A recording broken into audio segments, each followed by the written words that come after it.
All right, we are here with another interview with a candidate for Los Alamitos City Council, Mark Chirco. Mark, why don't you introduce yourself to the voters? Sure. Hi, my name is Mark Chirco, and I live in the Highlands neighborhood with my wife and two young sons who go to local schools here in the district. I have lived here since 2011 when we moved here for the good schools, which is why a lot of people move here, of course, the wonderful parks and the sense of community. I'm an attorney, and I was appointed to the City Council in December of 2017. I pride myself on being very reasonable, calm, prepared, and really studying the issues before I vote, and keep in mind the long-term interests of Los Alamitos and its residents every time that I do vote. You mentioned the parks, and we're here at we're not Stanfair, we're here at Orville Lewis Park. Yes. You spend a lot of time here, right? I do, yes. I live a couple of blocks away, and I come here on bikes with my boys at least twice, 3 times, sometimes 4 times a week. And if you ever want to find me running around pretending to be a zombie or a monster, this is the place to find me. Good place to get away. Yeah. All right, the city has a lot of issues obviously facing it, being a small city. It's like most cities, the pension and the budget are 2 big issues. What do you think are the biggest issues facing Los Alamitos within those parameters of finance? Yeah, sure. So budgetary issues are the biggest issue in Los Alamitos by far. And you mentioned pensions. Pensions are the reason for the budgetary issues. We are facing in Los Alamitos a $14 million deficit over the next 10 years.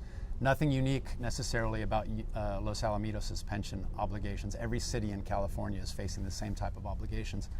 But that's a lot of money for a small city like us. Our yearly budget is about $13 million, and our reserves, which is basically our bank account, is about $7 million. So when you look at $14 million over 10 years, that is a lot of money. And being such a small city, there's not an easy way to come up with that money or to cut services to make up for that money. So we're facing a big challenge over the next couple of years, but it's a challenge that many other cities have met and will meet as well. There are no easy solutions. It's just tough choices, but that's why we're on the council, and that's why you want someone on the council who's reasonable and studies the issues and will make the best choice possible for Los Alamitos and its residents.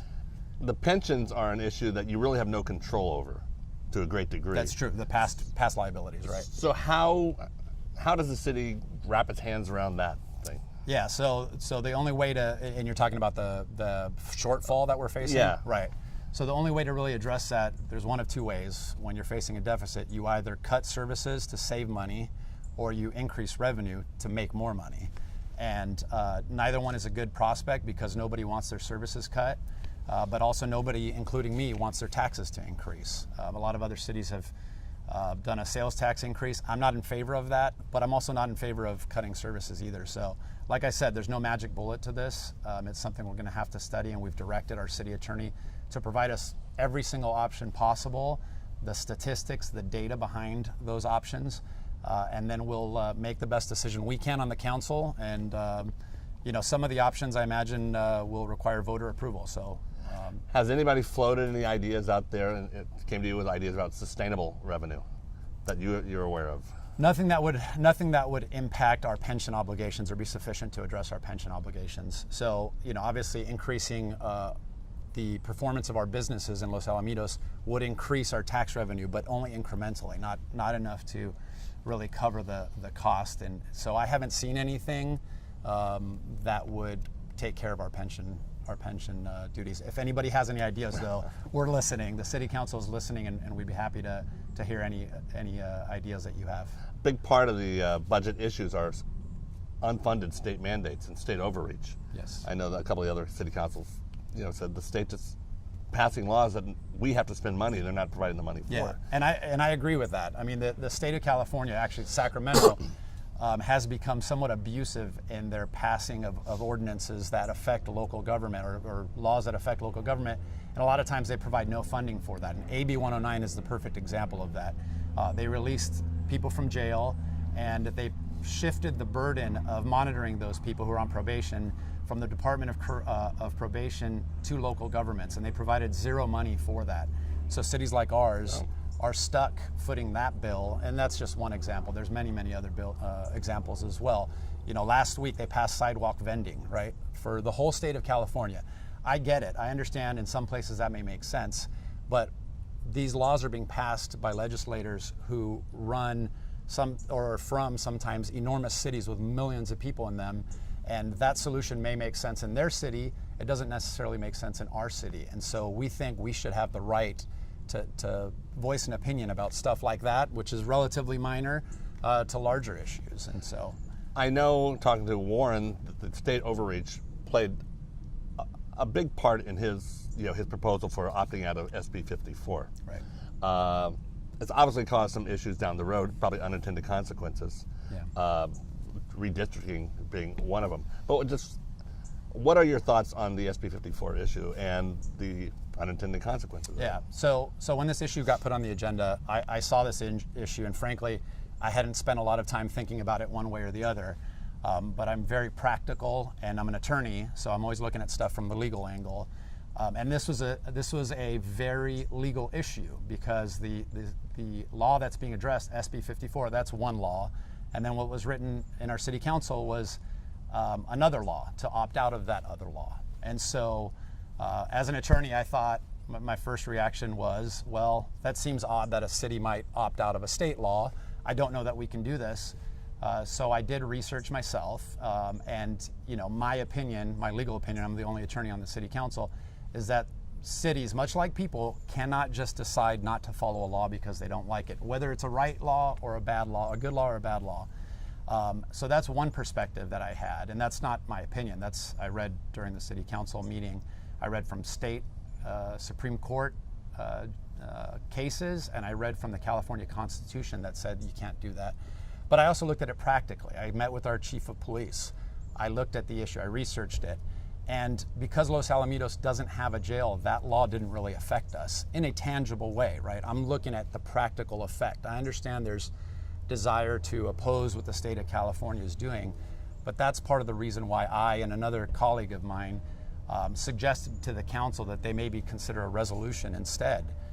Because I knew, and we had been told ahead of time, I knew that if we passed this ordinance, we would be sued by the ACLU and perhaps others, and sure enough, 2 days after the ordinance passed, we were sued by the ACLU, and we've now incurred about $100,000 in expenses. And the real risk, and I'm sure you've heard this at the city council meetings, Larry, the real risk is not just our attorney fees, which are climbing, and they are significant.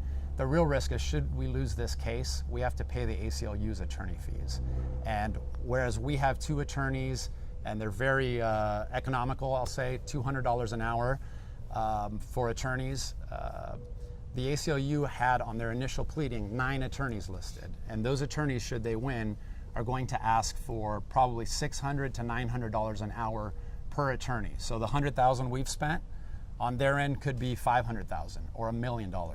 And as I talked about before, we don't have the money, we don't have the budget to be fighting litigation like this, especially when it provides, in my opinion, and nobody's proven otherwise, no tangible benefit to our police department.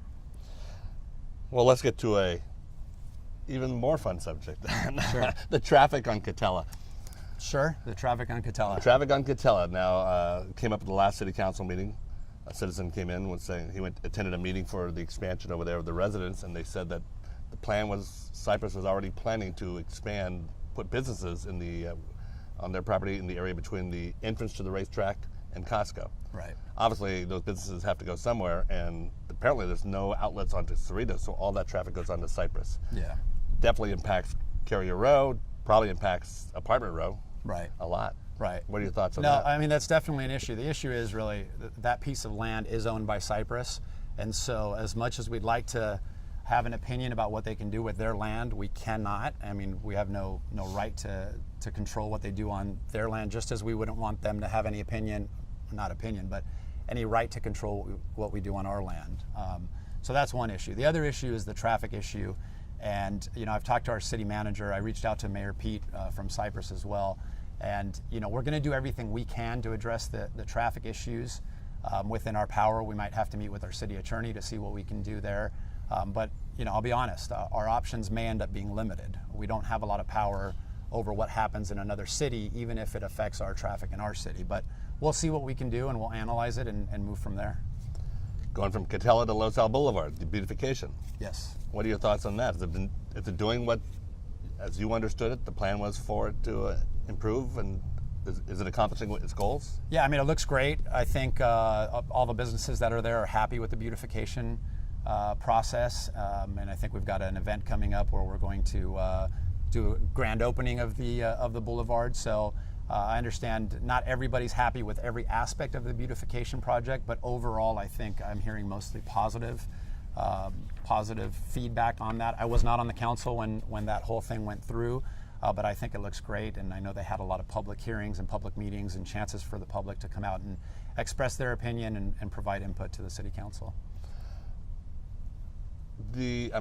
Traffic impacts had a lot going up to the high school there. Yes. Which always brings into effect the relationship of the city with LAUSD. Right. What are your thoughts? What's working between the city and Los Al USD? What needs work? And how can it be improved? Yes. So, like I said, I've been on the council since December of 2017, and in my experience, the relationship between the district and the city of Los Alamitos has been great. We've worked together for school resource officer, for facilities improvements, and working together on leasing facilities for city events, for example. I know Sherry Kropp has helped publicize a lot of our events too to the local parents, and so it's been a good relationship. I know people don't move to Los Alamitos because of the city council. I know they move here because of the school district. What? Yeah. They move here because of the school district. And so we have to always keep that in mind and always be supportive of them, and hopefully reciprocal. You know, they'll be supportive of us as they have been, at least since my time on the council. And so I think it's been a good relationship. I think we need to continue working with them to maintain that relationship. I know we've got some scheduling issues with the officer at Los Alamitos High School, not anybody in particular, but just that position being available at the high school for 5 days a week. So we're working on that. We're working with the district and the other local jurisdictions in our district as well. Another big entity that affects Los Alamitos is the base. Right. Same question. What's working well with the base? What needs improvement? Yeah, so the base is about half of our space in the city. I think they're two square miles and the city's 4 square miles, give or take. And so we are a military community. I think they've got, I read, 800 employees and people serving there on any given day, and we see them in our community, and hopefully they know that they're appreciated and respected and shown respect in our community, and I think they are. But it's definitely been a good partnership over the years with the base. There's been some ups and downs and some challenges, but overall, and I think right now particularly, we're at a good point with the base where they've partnered with us for Race on the Base for the 4th of July fireworks show, which I went to and was spectacular. The key is to maintain that relationship, to see what their concerns are, especially as it relates to our events. You know, sometimes our events, we want to do everything during our events for the city, but we got to keep in mind that they're independent and that we got to address their concerns, safety issues, security issues for sure. And so the key is to just maintain that good relationship and keep working with them. Are there issues that we haven't talked about that you think are really important to the city that we should be aware of? Sure. There are many issues, but I'm trying to think anything we have not touched upon. Really, budgetary issues are our main concern. Zoning issues, we're going to be updating our zoning code coming up in the next few months. Safety is always an issue, although the actual statistics bear out that crime has gone down in Los Alamitos recently, especially if you compare it to other local cities as well. And so it's a great city. I want to do everything that I can on the city council to help keep it safe and keep it a great place to raise children and to live and work and play. What has surprised you about being on the city council, and what are the most gratifying things?